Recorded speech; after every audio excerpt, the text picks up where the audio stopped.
Hey everybody, how's it going? So let's just jump right into it, and the reason you clicked on that thumbnail. How am I going to save you money when you take these trips? And I'm going to use Cartagena specifically. Now, what you may have seen on my thumbnail also is a little asterisk. And the reason that asterisk is there is, one, these are the actual prices that I was quoted or I paid. Two, you may indeed get a better price than I did. I cannot guarantee these prices, and in no way do I make any money from giving you the points of contact or the people in which you can save money with. If you feel that the information that I give you is worthwhile, then hopefully you'll like and subscribe to my video. I'll get enough likes and subscriptions to where this channel makes some money. Then I can take that money and I can donate it to notable charities. That's the end game for me. And so I hope you enjoyed this video. So let's get started. You land in Cartagena, and if you're anything like me, you're going to go on the internet and you're going to see what's out there for you. So you get on the internet and you check out Expedia, you check out Viator, you check out TripAdvisor, and all of the prices look kind of the same. But wait a minute, you may or may not know that Expedia owns TripAdvisor. TripAdvisor owns Viator. So while you were thinking that, well, perhaps these are just the going prices and all of these different companies are charging the same thing, it's not true. It's a closed system. You are shopping basically within a monopoly. Now, first, let me also say that TripAdvisor, Expedia, Viator, these are all great programs. I mean, they've given us access to many things that we would not have if they weren't around. However, I don't see any reason why you would want to have to pay monopoly type prices. Now, the same holds true if you check into and stay at an internationally recognized hotel. Let's say Hilton, for example. I'm a Hilton guy myself. I love them. However, understand that when you check into these internationally recognized hotels, they too are a closed system. They're a closed ecosystem. You go downstairs, you arrange for a trip. These hotels, they have special contracts. They have special relationships and relationship agreements with a lot of these companies, to include TripAdvisor, Expedia, not to mention the local companies, to make sure that when you're giving the money to the hotel to get a trip, the hotel is taking a cut of that. I mean, let's just take, for example, before we go any further, let's talk about how TripAdvisor works.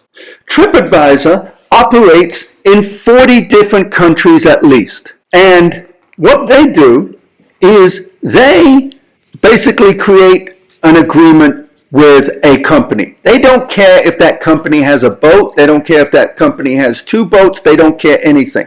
But what they do is they create a relationship with that company. Let's just call it Company X. Company X says, hey, I can get you a boat, but yet they don't have any boats. So what are they doing?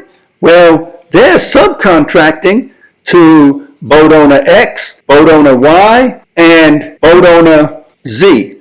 But wait a minute. What if TripAdvisor is contracting with a company, that company is subletting to boat owners X, Y, and Z, but boat owner X, Y, and Z, they're also subcontracting with boat owners 1, 2, and 3. Now all of a sudden, you have about 1, 2, 3, possibly 4 layers of merchandisers that are all taking a cut of that money. Wouldn't it be better if you found at a minimum the level 2 owners and then subletted directly from them? And better yet, what if you actually found a boat owner and then went directly to them? You're going to cut several layers off of that.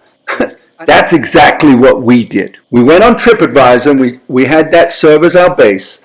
We saw that TripAdvisor was asking anywhere from $1,895 to $2,000 for a boat. I simply went to my Airbnb host and asked him, hey, do you know anybody that has a boat company that would be willing to get us a boat cheaper than TripAdvisor? And what did he do? He sent us right to this lady right here, and I'm giving you her number gratis. She was absolutely great. She saved us $1,000. If we would have picked the cheapest boat for only $487, we would have saved over $1,600, maybe $1,500 to go out to Rosario Island on that boat. But we just wanted a bigger boat. We wanted it to ourselves. Now, of course, the more people you travel with, the more you split it up, the more you save money.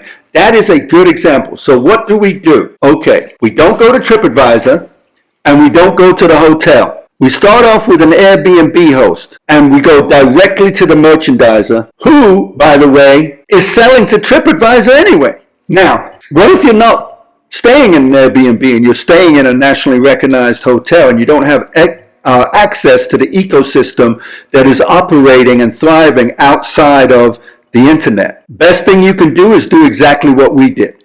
We would take an Uber. Now, here's the great thing about Cartagena and Colombia as a whole. Uber is illegal in Colombia. So therefore, anybody that's doing Uber is probably open to a legitimate hustle. I mean, Uber is a legitimate hustle. It just happens to be illegal in Colombia. They have a different ride-sharing plan or whatever. And that, too, is a monopoly. Now, let's just take a minute to deconstruct going out from point A to point B using either a taxi driver or an Uber driver instead of using one of the tours. So, let's say going to Palenque. Palenque on Expedia, Viator, TripAdvisor, the general price is $110 to go there. So we had a taxi driver who was recommended to us by our Airbnb host. Now, what's very important about that is this taxi driver was recommended by the Airbnb host. So now we've got two people whose names are on the line that this guy would be dependable. And he turned out to be absolutely fantastic. So for $95, he took 4 of us to Palenque. If 4 of you go to Palenque with TripAdvisor, it's going to cost you $440. It cost me a total of about $130 when you throw in lunches and sodas and stuff that I bought for everybody.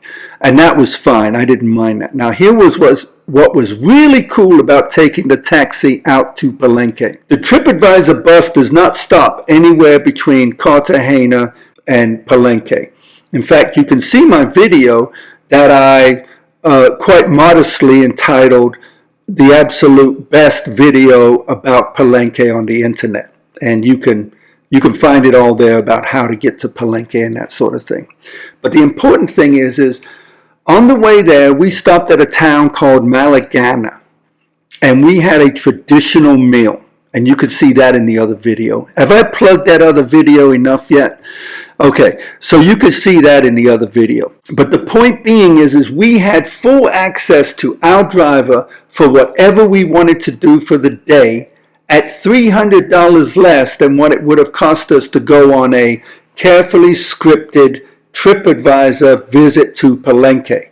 Now, anything that the guides are going to tell you, you can read about it yourself on Wikipedia. And that's exactly what I did. I read about it on Wikipedia. I also talked to the guides, and that's how I put together my video when I went out there to make it more educational. So you can take the time to educate yourself. That is one really good way to do it. I want you to watch this video of a gentleman we met, and I'm going to give you his number and his business card. He speaks really good English. A lot of people would probably, the slang vernacular is a plug. A lot of people would call him a plug. Now, I want to stay away from the conversation of plugs. I've got my own thoughts on it. If people out there want me to do a video on plugs, informal concierges, what I like to call as my handlers, when I go to Colombia and I go to other places, sometimes I get me a handler for the day. Sometimes I get a handler for 2 or 3 days. I'm not sure if I need to do a video on plugs, which is basically, again, an informal concierge or what I call a handler. I think a handler, calling my people handlers, it isn't as cool as calling them a plug, but I'm not as cool as people who use the term plug anyway, so it's sort of a zero-sum game. Anyway, I digress. What's this video? This is a guy we met. No guarantees with this, but he seems like a really good guy, and he was very helpful. He's typical of the guy we met taking Ubers. Okay, everybody, and here is another informal concierge. Orlando speaks perfect English. Orlando, say something for him. Bro, when you come to Colombia, let me know. I will drive you around, and I won't let people to take advantage of you. There you go. And so, this is just another example. By the time this video is done, you'll have a couple of numbers of people that you can access. I'm going to encourage you to use it.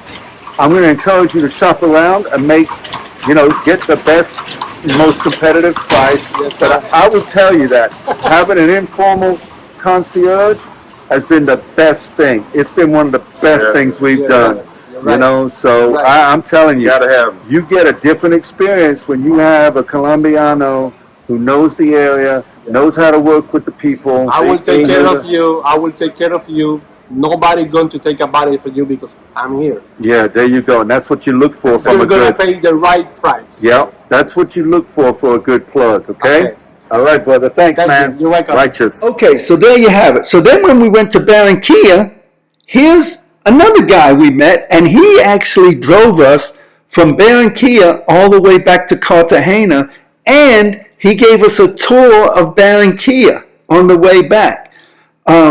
I'm going to leave his number here. He's an Uber driver. He seems like he's somewhat connected to things in Barranquilla, and I'm going to throw that one in there for free also. Okay, so this is our friend Jonathan Uber, and what we did was we found him taking the Uber, and then we asked him, hey, how much would it cost us to get you to drive us around town and then drive us back to Cartagena? So we worked out a good deal. If you're in Barranquilla, I'm going to tell you, I will strongly recommend Jonathan Uber. I'm going to put his numbers in this video for you.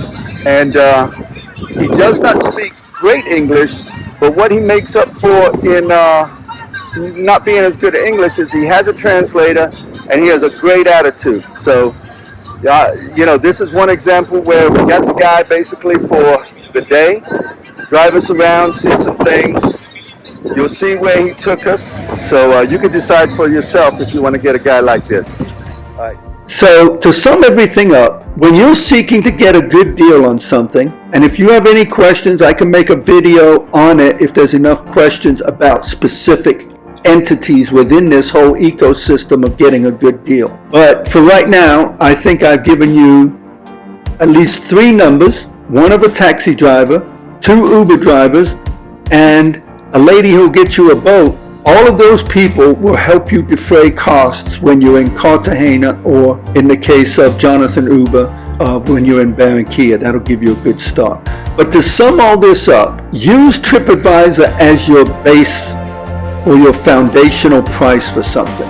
Prices will vary throughout the year, so there's no guarantee on them, and there are other exigencies. For example, November is a big holiday season in Cartagena, so things will be a little bit tighter. That would be a good example. However, I think that if you circumvent the internet and you create relationships with your Airbnb hosts, you create a relationship with your Uber drivers, I think that you can significantly cut the prices of some of these high volume tourist excursions. And with that, hey, have a great day. I hope you liked the video. If you got this far, please like and subscribe, and I'll be seeing you later. Bye.